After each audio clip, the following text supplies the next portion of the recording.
So this graduation celebration would not be complete if we did not represent the student voice.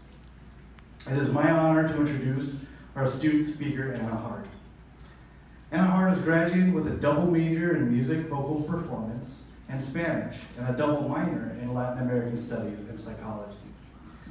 She is a member of both Kappa Phi Lambda Sorority Incorporated, as well as Sigma Alpha Iota International Music Fraternity. She also does work as a writer for Reno News and Review, and volunteers as coach for mock trial for both Hug High School and North Valley's high schools. She has a passion for social justice and aspires others to expand their view of what defines cultural diversity. Anna was recently accepted to a Young Artist program in Italy next month and plans to pursue a graduate degree in vocal performance. Please help me welcome Anna Hart.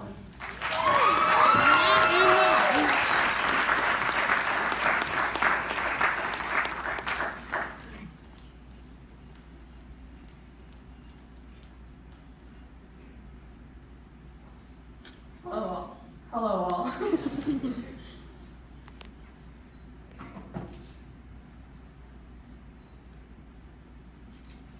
How's everybody doing? Good? Okay. Whew, I'm a little bit nervous, and they tell you to look at people and imagine them in their underwear, but esteemed faculty, I'm going to pass. I'm so sorry. Okay, be cool. Fellow graduates, esteemed faculty, friends and family, it is an honor to be able to speak to you tonight. It has always been a goal of mine to speak at a graduation.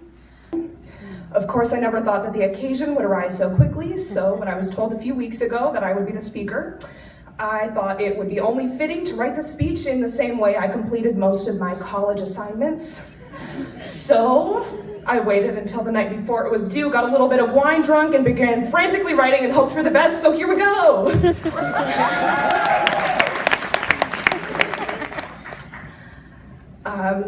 I remember when I first came to UNR, I was bright-eyed and bushy-tailed, and I eventually declared my first major, which is vocal performance, because I was ready to dedicate my life to music, and my dad is very old, and my mother is an immigrant from the Philippines, and so you can imagine how that conversation went. I remember telling my mom, and she was just like, "Anak, why do you want to be musician? Why do you not want to be doctor like your cousin, huh?"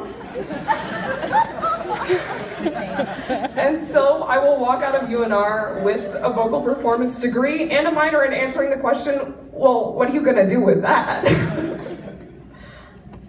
But after 5 years, I am so thankful for the education that I've received and the opportunities that the University of Nevada, Reno has afforded me. Of course, some information I'm not sure I'll ever need, but if anyone ever asked me to judge their actions by the Code of Hammurabi, to figure out the hypotenuse of my pizza slice, or what the powerhouse of the cell is, I am so ready. But the most meaningful lessons I've come to be a part of have occurred outside of the classroom. And that sounds a little bit cliched and cheesy and a little bit like a voiceover in an after-school special, but I mean, it's true, isn't it? No professor ever taught me how to deal with breakups or meet new people at a party or write a speech and finish it 2 hours before I had to give it. But I did learn all of that in my time at UNR. And I learned how to find personal strength and agency to dedicate myself to a craft, and exactly how much sleep I can give up before I completely stop functioning. So, and as I stand in front of you, all my fellow graduates, I know that you've all probably learned the same lessons. Now moving forward, it's time that we apply them. We are living in a time when things are challenging, to put it lightly. Political unrest, social injustice, Beyonce canceled her performance at Coachella this year. It's been hard. Sometimes it is difficult to find something good in this world to hang on to. That is where our job begins. Because in the moments of darkness, we must learn to be the light. Some of us will go on to be doctors. Not me, but some of us.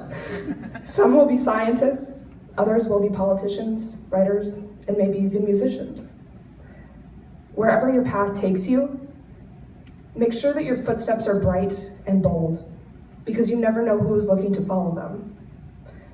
And whatever you do, do it well. Live so vividly that Westboro Baptist Church will want to protest at your funeral. Create work that is so meaningful that Hollywood will be up in arms searching for the white actor who will play you in the biopic of your life. That's for you, Emma Stone. Was it too soon? Okay. Above all, love yourselves with a tenacious ferocity, because the time will come, as it always does, when you question everything. What you were doing, what you were saying, whether you belong in this relationship, in this field, even in this country, and you feel like you are drowning stories deep in an ocean of what must be 10 or 50 or 700 bad days.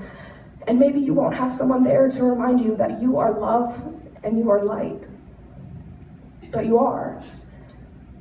And if we are going to have any shot in hell in making a difference in a world and time that so desperately needs us to do so, we must believe that we are not only capable, but worthy of achieving greatness. We are standing at the edge of our futures, and that's a little bit terrifying. It's like we've got one foot dangling off a precipice, looking into failure.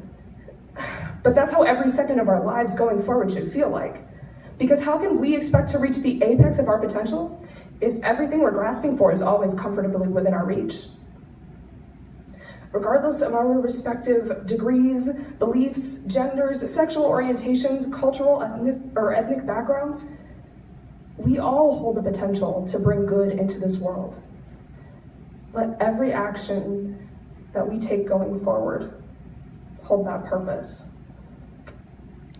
Now, I really wanted to keep this short and sweet, just like much of the graduating class here. So while I have the chance, thank you, Derek, for giving me the chance to speak, as well as the AAPI community at UNR. Thank you for my friends for putting up with my consistent crying, and thank you, Mahal kita. Now let's get out of here, guys. Let's go.